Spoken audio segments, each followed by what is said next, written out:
প্রিয় দর্শক বন্ধু, আমার লগে একটা বাচ্চা আছে। আমি আসার পরে এই দেখেন, আমি আসার পরে এখানে বনাডোবা আমি নামছি গাড়ি থেকে। নামার পরে এই বাচ্চাটা আমাকে বলতেছে, আঙ্কেল আমাকে কিছু টাকা দিন। আমি ওনাকে ডাক দিয়ে একটা মায়া লাগবো বাচ্চাটা, তো আমি ওনাকে জিজ্ঞাসা করবো এখন। আমারে বলতেছে, আঙ্কেল আমার টাকা দেন, আমি তো জুতা কিনবো। আচ্ছা বাবু, তোমার নামটা কি? তোমার নাম রাহাত? রাহাত, তোমার বাড়ি কোথায়? বড়ডোবা কোন বাড়ি? নতুন বাস স্ট্যান্ড।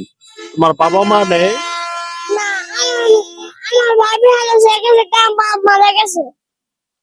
তোমার বাপ? তোমার বাপে হালায় চেয়ে গেছে গা, তোমার মা মারা গেছে। প্রিয় দর্শক বন্ধু, দেখছেন এইসব বাচ্চারা কতটাই কষ্টে আছে। এখন তোমার দেখে কেটা, তোমার লোক আর কি আছে? তুমি একা, তোমার নানি দেখে? ইসিরে অমান্তিক, অমান্তিক একটা ঘটনা। এই বাচ্চাটারে হালায় দিয়া তার বাপে যদি চলে যাইয়া সুখে থাকতে পারে, দেখি আলহামদুলিল্লাহ। আমি হয়তো মনে করি এই বাচ্চাটারে হালায় দিয়া তার বাপে হয়তো সুখে নাই, কারণ বাচ্চার অভিশাপ, কখনো তার বাবা ভালো হইতে পারবে না। অবশ্যই নিশ্চয়ই ওর বাবা কিন্তু আরেকটা বিয়া করছে, তার বাবা আরেকটা বিয়া করে সংসার চালাইতেছে। তো তুমি যে আমার জন্য টাকা, আমার কাছে টাকা চাইছিলা, টাকা দিয়ে কি করবা? জুতা কিনবা? আমি জুতা কিনে দিলে নিবা না? জুতা কিনে দিলে নিবা? আচ্ছা, তো প্রিয় দর্শক বন্ধু, এই বাচ্চাটা জুতা কিনে দিলে জুতা নেবে। তো ওনার পাটা কিন্তু আসলে খালি, দেখছেন।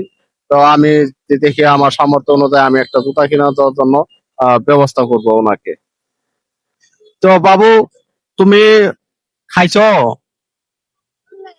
খাও নাই কিছু? এখনো কিছু খাও নাই সকালে? তোমার নানি কিছু খাওয়াই নাই তোমারে? তুমি গরু চাল নাই? ও আচ্ছা আচ্ছা, তুমি গরু চাল নাই, তাহলে আমরা একটা ব্যবস্থা করে দিলে নিবা? ও আচ্ছা, ঠিক আছে। তো প্রিয় দর্শক বন্ধু, আমরা তো ওনার বাড়িতেও নাকি চাল নাই। এই বাচ্চারা দেখি একটা কিছু করে দিতে পারে কিনা, আমার সামর্থ্য অনুযায়ী যতটুকু আমার সামর্থ্য হয় আমি করে দিব। ঠিক আছে, তো বাচ্চারা যেত খায় নাই, ওনাকে আগে খাওয়াই নিয়ে আসি আগে।